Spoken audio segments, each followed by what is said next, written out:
Hello students, in lecture 12 we will discuss about the light source, which is light emitting diode LED.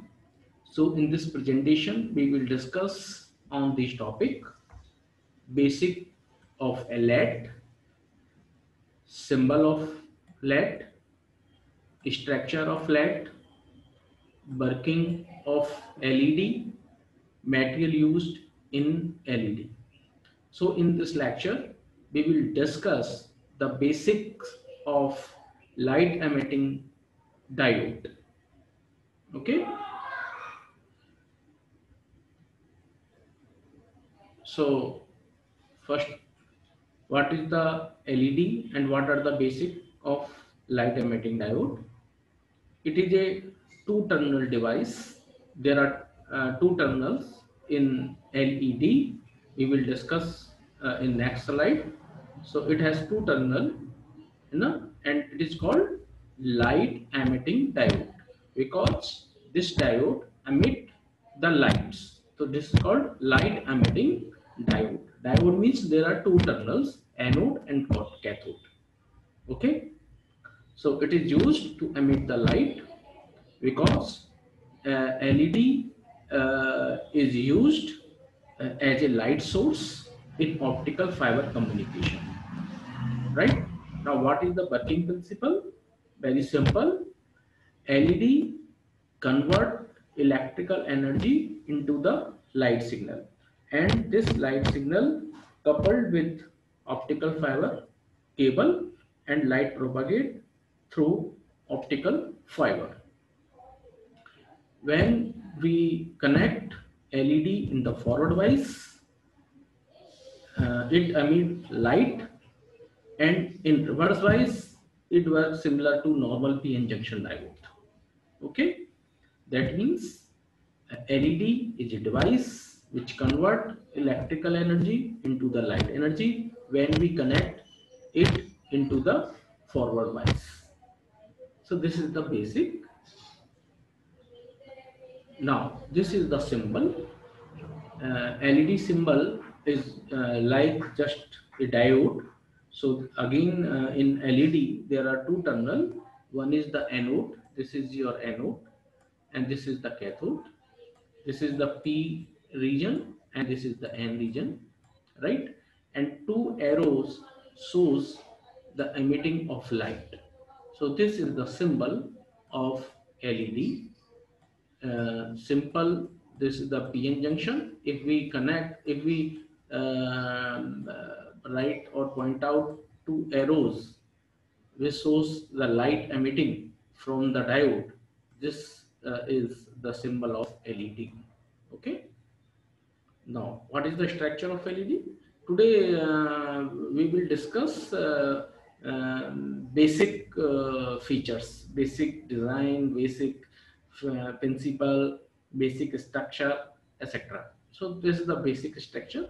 So you can see this is the base of blue color. This is the base in blue color, right? We connect two pins outside. One is the cathode and one is the anode. Second, so there are two terminals, anode and cathode. Anode is greater than to cathode in length. So big length of terminal is called anode, and small length terminal called cathode.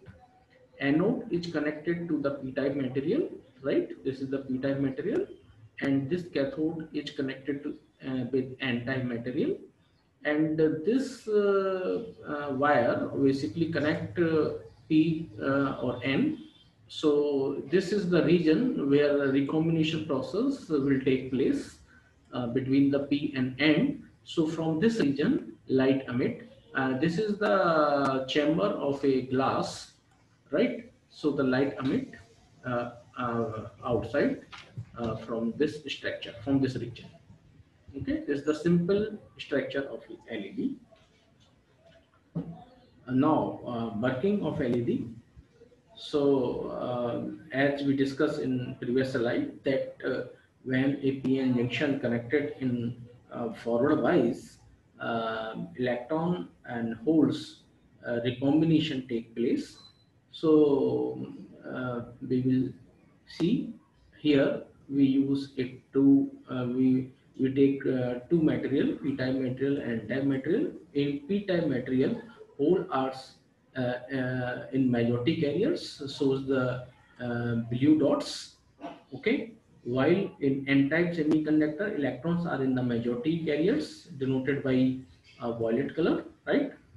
And some violets are colored with the minority carriers in p-type, and some blue dots are showing in the n-type material as a minority carrier.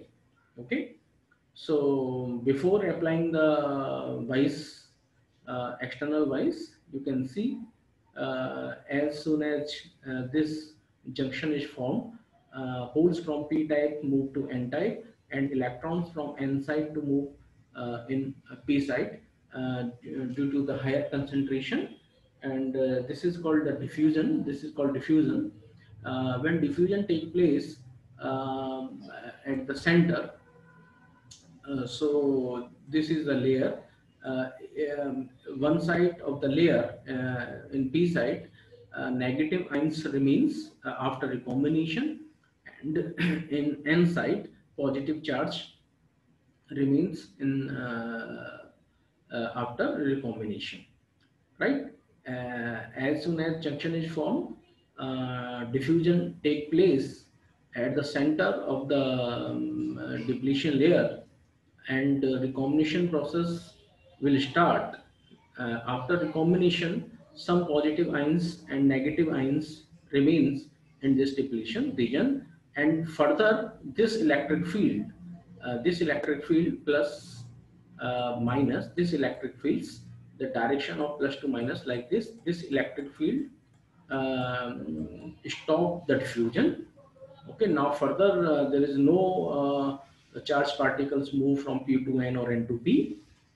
Okay, now we apply a external bias voltage in forward bias. Forward bias means p type connected to the positive terminal of battery and n type connected in the negative terminal of the battery. As we connect this battery, then what the condition should be that this battery is greater than to this potential barrier, right? If you apply a external voltage greater than to barrier potential, then again holes from p type to moves in n type, and electrons from n side to move p side, and further recombination process take place. You can see in n-type semiconductor, electrons are in majority carriers, which lies in the conduction band, and p-type holes are lies in the valency band, right? So in the recombination process, electrons jump to conduction band to valency band, and recombination process take place. In recombination process, when electron moves from higher band to lower band, it release the energy, and this energy is equal to Eg is equal to Hf. Okay, or it is written as Hc upon lambda, where F is the frequency, C is the velocity of the light, H Planck constant, and lambda is the wavelength, right? If we choose a material like uh, this lambda of energy release is between light between 4000 angstrom to 8000 angstrom, then diode emits light which human can see. That means if energy in the combination process is released with the lambda between 4000 angstrom to 8000 angstrom, then this energy can be visible for human. Okay, or if lambda is less than 4000 angstrom or greater than 8000 angstrom, we cannot see this energy, and this is like infrared and or ultrasonic ranges. These light cannot be seen for human. Okay, So materials for LED, there are various materials used in fabrication of light emitting diode, but mostly we use gallium arsenide. It is important for infrared LED. It is used in remote control, like as TV control, AC in AC remote, TV remote, where light in invisible form or infrared region. So gallium arsenide LEDs used for infrared light emitting. Second is the gallium phosphide. It is also very important. Gallium phosphide generally used for emitting light in red and green form. Gallium arsenide phosphide, it releases red and yellow light, right? Okay. Now there are many applications of LED. Generally, the LEDs used for indicator devices. Indication means you can see in your TV when you on the TV, um, a LED glows red and green. If LED is red, that means TV is off. When LED blink green, that means TV is on. That is the indication device. So indicate we requires indicator at different places or in different devices. So it is a big application of LED because it is used as an indicator, right? Used in remote control, you can see in remote controls like TV or AC and other gadgets, we use LED, right? In fiber optical communication, so as you know, in optical communication, we send the information or data in form of light. So LED convert your electrical signal into light, and we launch this light into the optical fiber cables. Okay. Lighting decoration, we use the decoration on different festivals like Diwali. So this is another application. It is used in decoration also. Now the advantage of LED. So simple fabrication. There are no mirror facts, and in some structure no stripped geometry. It is very simple. Cost is very low, right? Reliability, the LED does not exhibit catastrophic degradation and has proved far less sensitivity to gradual degradation than the injection layer.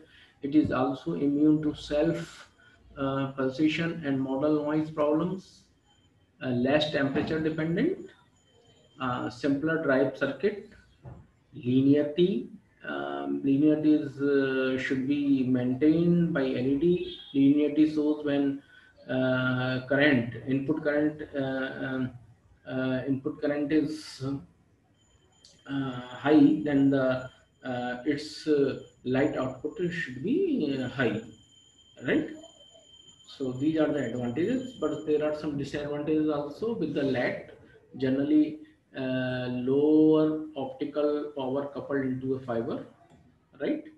Usually low modulation bandwidth and harmonic distortions.